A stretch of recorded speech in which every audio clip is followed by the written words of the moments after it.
Bismillahirrahmanirrahim. Assalamualaikum warahmatullahi wabarakatuh. Teman-teman sekalian, sampailah kita pada topik multiple reaction, yaitu reaksi-reaksi yang bukan tunggal ya, bisa ganda ya, ada bentuknya seri, paralel ataupun kompleks ya, kombinasi seri paralel. Inilah topik pembahasan kita pada video kali ini ya. Nanti juga selain jenis-jenis reaksi, juga karakteristiknya, kemudian parameter penting yang harus kita kita consider ya dalam genetika reaksi-reaksi yang multiple ya. Nanti akan dikenalkan dengan istilah selectivity, yield, meskipun ini barangkali juga sudah dikenalkan di mata kuliah yang lain ya, tentang main product, karena reaksi-reaksi ini nanti akan menghasilkan produk utama selain juga produk samping. Maka bagaimana kemudian kita bisa memaksimalkan produk utamanya dan minimalisasi ya produk sampingnya. Dan nanti ada contoh-contoh case-case yang sederhana, itu tidak rumit ya. Nanti kita akan lihat bersama. Baik teman-teman semua, reaksi yang berlangsung di dalam reaktor itu tidak selalu menghasilkan produk utama saja ya. Tidak jarang ada produk samping, karena reaksi itu bisa sifatnya paralel, ada yang berlangsung secara dengan model seri, ada yang independen secara kompleks. Jadi secara garis besar ada 4 model reaksi yang berlangsung di dalam reaktor. Tapi poinnya adalah apapun jenis reaksinya itu nanti akan ada desired produk atau main produk ya. Jadi produk utama yang kita kendaki, ada juga nanti kita menghasilkan side product atau yang produk samping yang memang tidak dikendaki ya. Baik, kita mulai dari reaksi paralel ya. Reaksi paralel ini disebut juga competing reaction ya, reaksi kompetisi. Maksudnya bagaimana? Di sini reaktan itu menghasilkan dua produk ya, dua produk di dalam di dalam mekanismenya ya. Sebagian A akan menjadi B, sebagian A juga akan menjadi C gitu. Ada main dan side produk ya. Contohnya adalah di dalam reaksi industri ya, level industri adalah reaksi oksidasi etilen ya. Oksidasi etilen nanti menghasilkan etilen oxide, tapi juga nanti ada menghasilkan karbon dioksida dan juga air. Maka di sini dalam reaksi oksidasi ini etilen oksida teroksidasi menjadi yang pertama etilen oxide, ini yang menjadi main produknya ya, Tapi juga sebagian etilen itu nanti terkonversi menjadi CO2 dan H2O. Inilah contoh reaksi paralel. Sedangkan reaksi seri ini ada intermediate produk ya, produk antara ya. Yang kemudian produk tengah ini nanti terkonversi menjadi produk berikutnya ya. Ini sangat dinamis ya, artinya bisa jadi main produknya adalah B ya, bisa juga adalah C ya, tergantung reaksinya. Kalau main produknya adalah B, intermediate ini sebagai main produk, maka kemudian main produknya atau produknya kemudian bisa terkonversi menjadi produk samping. Jadi bukan A menjadi C, tapi justru B-nya ini main produknya menjadi C, produk samping. Kalau kemudian C adalah main produk, maka kemudian intermediate produk ini yang B ini sebagai produk antara. Jadi A untuk menjadi C ini tidak bisa langsung, tapi harus melewati fase menjadi B dulu ya. Contoh sederhana di sini adalah ethylene oxide menjadi ya, setelah bereaksi dengan amonia ya, menjadi monoetanolamin atau dientanolamin maupun triethanolamin. Ethylene oxide ini kayak yang tadi ya. Ya, ethylene oxide tadi ya. Oksidasi etilen tadi kan produk utamanya kan ethylene oxide. ethylene oxide ini kalau direaksikan dengan amonia, ya, nanti akan menghasilkan monoetanolamin, juga D-etanolamin, dan triethanolamin. Ya. Ini contoh reaksi serinya ya. Bentar, ini saya biar tidak terlalu. Ya. Oke.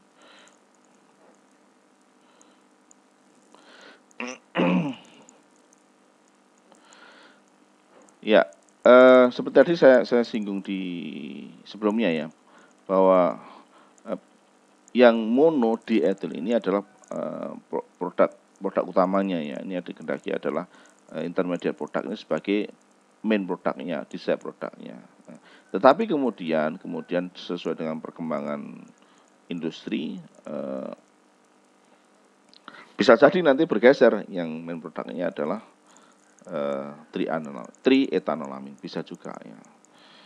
Jadi meskipun ini diperoleh di tahapan akhir, artinya sebagian dari diethanol akan menjadi triethanolamin, tapi sebenarnya yang dikehendaki pada akhir-akhir ya, dalam perkembangannya adalah yang justru yang B di sini ya, bukan C-nya ya. Baik, kemudian ada namanya reaksi independen ya, reaksi independen. Jadi ini seolah-olah ada satu atau dua reaksi, bukan satu ya, dua atau lebih reaksi yang berlangsung secara bersamaan, tapi tidak ada kaitannya antara reaktan dan masing-masing ya. A menjadi B plus C misalnya, D menjadi E plus. Ini masing-masing tidak ada kaitannya. Artinya reaktan produk reaksi pertama tidak terkait langsung dengan reaksi yang kedua. Jadi, tapi ini berlangsung secara bersamaan ya. Jadi, berjalan sendiri, misalnya K1, yang ini K1, ini K2. Nah, ini masing-masing berjalan, tapi pada waktu yang the same time. Jadi samaannya. Contoh gampang jenis ini adalah reaksi cracking ya, crude oil itu. Pembentukan bensin ya, kemudian minyak tanah, aspal, contoh-contoh reaksi yang ada seri paralel, banyak reaksi di sana ya, tetapi ada yang reaksi-reaksinya yang independen begini, masing-masing bereaksi menghasilkan produk masing-masing ya, tapi waktunya bersamaan ya. Yang terakhir adalah reaksi kompleks. Reaksi kompleks di sini adalah kombinasi antara seri paralel atau kadang juga independen ya. Yang tiga jenis reaksi sebelumnya berlangsung pada saat yang bersamaan, in the same time ya. Misalnya di sini A menjadi B ya, menghasilkan C plus D ya. Tapi sebagian A ini akan bereaksi lagi menjadi dengan produk yang terbentuk C menjadi E. Kemudian E nanti bereaksi lagi membentuk G ya. Jadi ini campuran bagaimana? Ya, ini berarti A-nya ini kan sebagian A menjadi C plus D, tapi sebagian A bereaksi dengan C menghasilkan E, ini adalah paralel ya. Tapi E menjadi G ini adalah seri ya. Ini menjadi G ya. Ini namanya gabungan seri paralel. Contohnya ini C2H5 ini etanol ya. Jadi C2H4 CH2O ya. Kemudian sebagian etanol akan juga menghasilkan CH3 CHO plus H2. Ini adalah reaksi paralel nih. Paralelnya. Paralel ini ya. Karena sebagian etanol menjadi berbeda ya, dengan jalur yang berbeda. Ini K1 misalnya, ini K2 misalnya. Kemudian sebagian C2H4 bereaksi dengan CH3CHO menghasilkan C4H6 ya. Ini sudah gabungan ya antara seri dan paralel. Ini contoh reaksi kompleks ya. Baik, itu teman-teman gambaran jenis-jenis reaksi dari yang seri, paralel maupun independen dan juga kompleks beserta contoh-contohnya.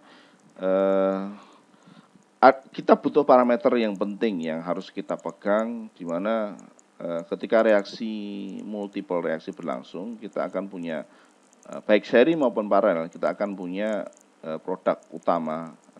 Ini simbolnya ada di side produk adalah main produk, yang ini adalah undecided adalah produk sampingnya. Yang dikehendaki adalah ini, yang D, yang ini tidak dikehendaki atau produk samping. Ini yang paralel. Kalau seri berarti A menjadi D, D menjadi U ya. Maka kita perlu namanya nanti selectivity maupun yield. Ini adalah parameter penting bagaimana kita memperoleh produk utama di side product atau main product bisa maksimal ya, dan meminimalkan undecided atau yang side produknya. Jadi kan nanti kalau kita kembali ke proses yang lebih luas, artinya setelah reaktor itu nanti ada namanya proses pemisahannya, proses separator. Nah, bisa destilasi, absorben, atau dekanter, macam-macam separatornya. Tapi ini proses pemisahan dari A menjadi, kalau kita ini ya, kita bawa ke bentuk sketsa reaksi ini mau seri maupun paralel, kita bawa A masuk reaktor, ini nanti terjadi reaksi, nanti terbentuk design produk, yang produk utama yang dikehendaki, dan juga ada undecided ya, yang produk samping. Kemudian dipisahkan menjadi D dan A. Dan ini nanti kemudian kita butuh parameter selectivity dan yield untuk ya tadi sudah disinggung meminimalkan U produk samping, undecided, dan juga memaksimalkan decided atau produk utama. Baik, itulah teman-teman, kita cukupkan dulu untuk yang part pertama. Silahkan disimak, saya kira ini sederhana ya. Nanti kita akan lanjutkan di video berikutnya tentang apa itu selectivity, apa itu yield ya, karena menjadi parameter penting dalam reaksi yang ganda atau mungkin triple ya, yang multiple reaction di part berikutnya.